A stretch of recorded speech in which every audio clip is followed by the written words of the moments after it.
It's just good Correct. music, right? Correct. Okay. Well, they're getting a lot of shit online from their fans and just, critics and haters in general about the record, saying that they've sold out, that they're the new Imagine Dragons, or they're trying to sound like Imagine Dragons. And I'm genuinely annoyed by it, but I called this for a day to remember a long time ago. I said they're going to eventually go more pop rock because the writing was on the wall and a lot of songs on previous records and things they put out with various artists. And I don't, as you know, I don't hate that. I think that's good. Go more poppy. Um, but yeah, So they're what? getting, So because they went pop, that's why they're saying they sold out because they used to be a lot heavier, right? yeah, they Okay. they started, they are sort of the pioneers or the main band of the sort of pop punk with breakdowns sound. Okay. Okay. And I'll be honest, their album Homesick, for me, I mean, it's one of my favorite records. They have a couple of my favorite records. I mean, they're one of my favorite bands. I can genuinely say that. So I will come to their defense. And also, I am a person who loves when a band changes and goes a different direction and can do it well. For me, it's about songwriting. For me, it's about, is the song good? I don't care if it sounds like an Imagine Dragon song. I don't care if it sounds like a Paramore song or a Taylor Swift song. Is it a good song? It doesn't mean it's going to be my favorite ever, but I can Right. appreciate the fact that you were able to write a good song. So Right. like, but their album Homesick is sort of the record for that sound.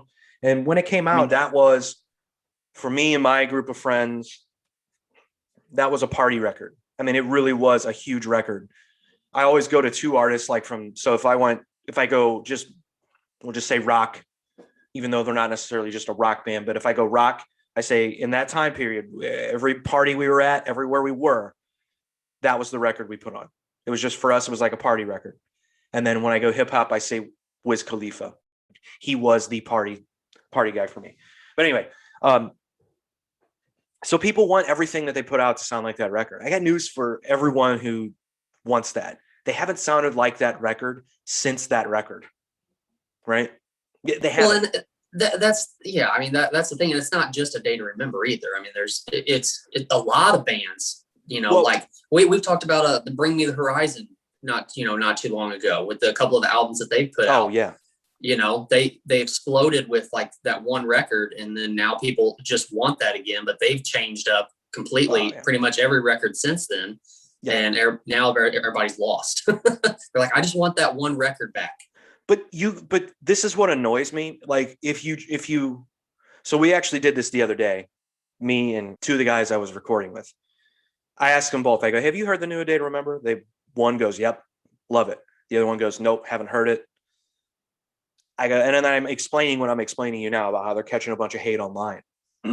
So we put it on and we listened to it starting at the first song. And the guy who had not heard it immediately goes, "Well, this sounds like A Day to Remember. There are some tweaks, but it sounds like A Day to Remember to me." Um, the problem is this: is the people that don't appreciate this sound haven't grown up like A Day to Remember has. Yeah, They haven't.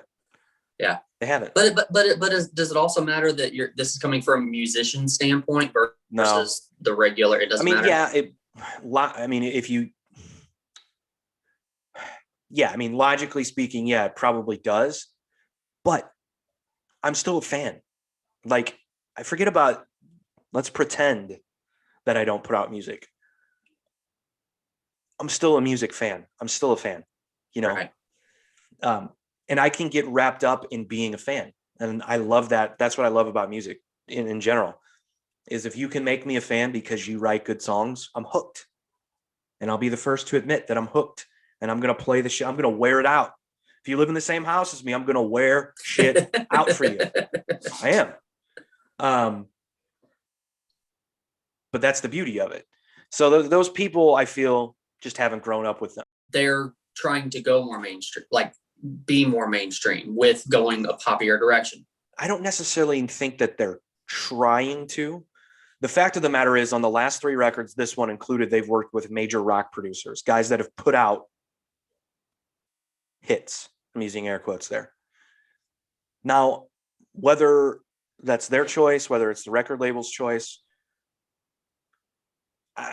to me is irrelevant. It's irrelevant to me. I don't feel that a band should still in 2021 have to apologize for, and again, I'm using air quotes here for the people listening, sell out, for selling out. I don't think bands should have to apologize for that. And I think selling out is ridiculous. It's a ridiculous idea anyway. It's ridiculous. I don't understand that at all. Like it's what you've said in the past when we talked about selling out. It's like, so don't succeed, don't make millions of dollars. Like, don't, it's just. Well, look, what's easier to do for them to keep repeating Homesick and pleasing their fans, or evolving and writing songs that are different than that were on Homesick and gaining new fans? I think it's easier to keep repeating previous success. And I think most people in their position would say the same thing. They're in a unique position that, albeit a lot of bands go through, but bands of their genre don't necessarily go through. And by genre, I mean pop punk with breakdowns. They were on a record label and had to get off the record label. They went through a big lawsuit battle over the rights to their music and all this shit. And I think when you go through something like that, that also changes how you view the industry and the things that you want to do in the industry, right? Mm-hmm. And it helps you grow, which is clearly what they've done. If Imagine Dragons today released a record and any of the songs on that A Day to Remember record or on the Imagine Dragons record, people will go, holy fuck, Imagine Dragons rules now. They would. They would go, oh my God, Imagine Dragons is turning a corner. They're one of us. That's odd. But it's true. But that you could say that about a lot of different bands and a lot of different time periods that have put out records that their fans don't like. It's A Day to Remember, Imagine Dragons, and it's an insult. But you make Imagine Dragons A Day to Remember, and now they rule. Yeah. What the hell? How does that make any sense? It makes so much sense, though. And but here's the thing. This is how I know that the majority of the stuff that I'm seeing online, and this is where it really lives. The people online that are doing this, I can just tell that I can just tell that they've never made music. And I know that sounds pompous of me to say, but here's why I say it. Because they're comparing bits and pieces of a single song to an entire band like Imagine Dragons catalog. Gotcha. No. Just because they have one transitional part of a song that has background vocals that might be heard in an Imagine Dragons song doesn't mean that A Day to Remember is now trying to sound like Imagine Dragons. Right. To me, that tells me that you've never been in a recording studio and you've never worked with a producer and you've never tried to write a song. Those things just organically happen sometimes. Mm-hmm. And sometimes everyone in the room goes, yeah, that rules. And then sometimes everyone goes, don't do that again. Let's not do that again.